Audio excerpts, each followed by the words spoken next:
Hello, LiveFit Nation. Welcome to another episode of LiveFit Mindset. I am here as always with Mike Baralt. Hi, LiveFit Nation. And this week we're going to be talking about goal setting. Now, goal setting is nothing new for any of us. It's something that we hear a lot about and we know that it's important. But there's an actual specific part of goal setting that's important that I thought was interesting in a study that Mike told me about done at Harvard University. What was that study, Mike? Yeah, in 1955, Harvard University actually pulled their graduating class from the Harvard Business School. And they found that 5% of the graduating class actually had written down concrete goals that they were going to revisit and keep themselves accountable to for their life after graduation, whereas 95% of the class did not write down goals. But the interesting part is, 25 years later, 1980, the same class was pulled again, and they looked at the 5% who had written down concrete goals. Out of that 5%, they had achieved 95% of their goals that they had written down originally, whereas the 95% of the graduating class that had not written down goals had only achieved 33%. Interesting. Now, the takeaway point for us is that 95%, it doesn't necessarily mean they didn't have goals. Right. But the difference is that they did not specifically write them down, Right. whereas the 5% did. They had nothing to be to keep themselves accountable to. Okay, well, there we go. So some of us may fall into that same category where maybe we're new to the program, maybe we've been on this journey for a while, and we kind of have an idea of where we're going, of what our body wants to lose, where we want to go.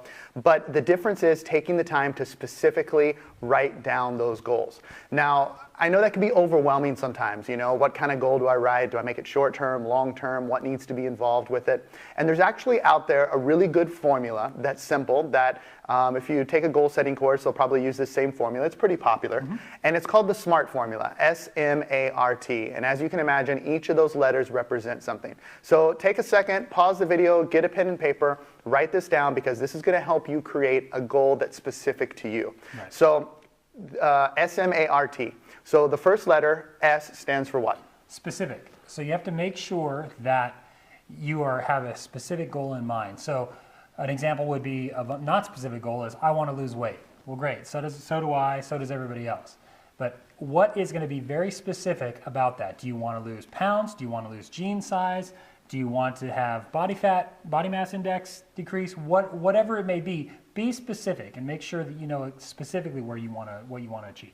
Excellent. And the way you can know if it's specific is by the next point, which is M, which stands for measurable. Measurable, absolutely right. So measurable meaning, is it something you can measure incrementally? Can you check in to see if your progress is on point or if you need to speed it up a little more, or if you're ahead of the game, great. Can you check in to see that? So for example, if your goal is to lose weight in 90 days, you may have it broken down weekly. And you check in weekly like we do with the weigh-ins here, where you say, okay, I'm a little off, and I know that I'm going to step it up with my cardio this week or reduce my calorie intake or whatever, just to make sure that you're on point and measurable. So a goal that wouldn't work would be something like, you know, I want to feel better, because that's not something you can really measure. It's not something tangible that you can go with.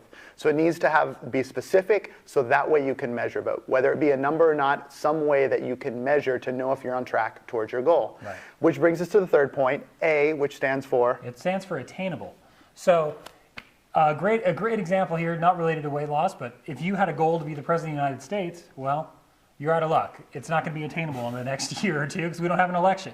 So if you were a 500-pound linebacker and you wanted to be a ballerina, well, you better give yourself a lot of time because your body mass probably won't achieve that. So you have to make sure that it's attainable for you. Make sure it's realistic. And maybe that's something you can even go back to at some point in your life. Maybe there was a point where you were at a certain weight or felt a certain way that you liked, and maybe it's a matter of using that as a gauge to figure out what you can do. Because like you said, each of us are individual, so we want to do something that we know can be attainable. Right. So if you were a former athlete, maybe you want to attain the same 440 split time that you had. Or if you were a swimmer like I was, you want to make sure that your 100-yard freestyle swim is similar to where it was. There we go. So something that's attainable. Moving right along, R stands for?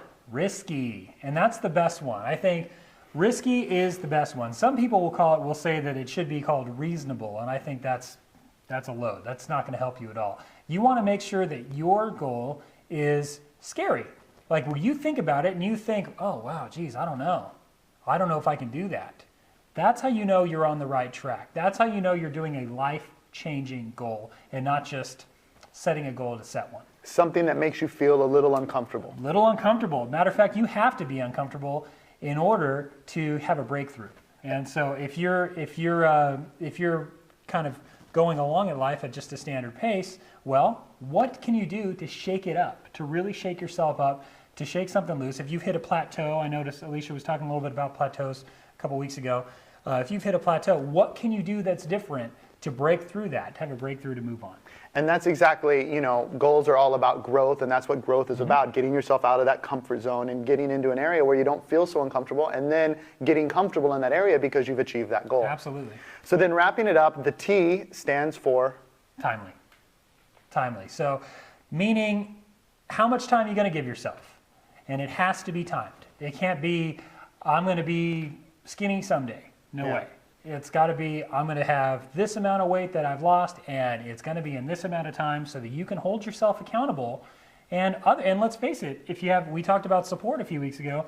You have those that are supporting you. If they can support you and kind of hold your feet to the fire with it, anything that you could do to maintain and achieve that goal, but it has to be done in a timely fashion, whether it be 30, 60, 90 days, 6 months, whatever it is, give yourself an appropriate amount of time. And of course, you set your own time frame, but the nature of the program that we do has some time frame set within it.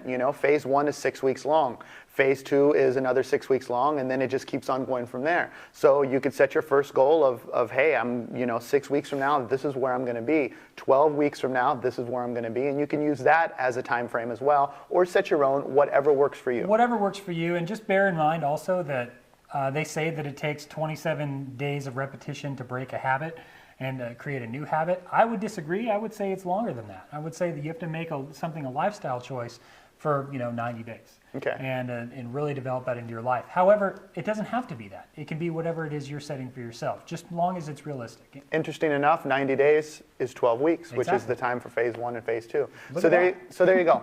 SMART, SMART goals. So that's your challenge for the week. That's what we encourage you to do. Take time to take a few minutes and think about it. Write down what each one of those represent. Think about what works for you and set yourself a SMART goal. Set a goal that works. Leave it in the comments. Post it on the forum. Send me an email directly, jason@livefitrevolution.com. Let me know what your goal is, and we will help you reach your goal. We'll help keep you accountable. That's what this program is all about, is the support of everyone around you to help you achieve that goal. So there we go. For this week, goal setting. We will be back next week with another episode of LiveFit Mindset. See you then. Have a great week.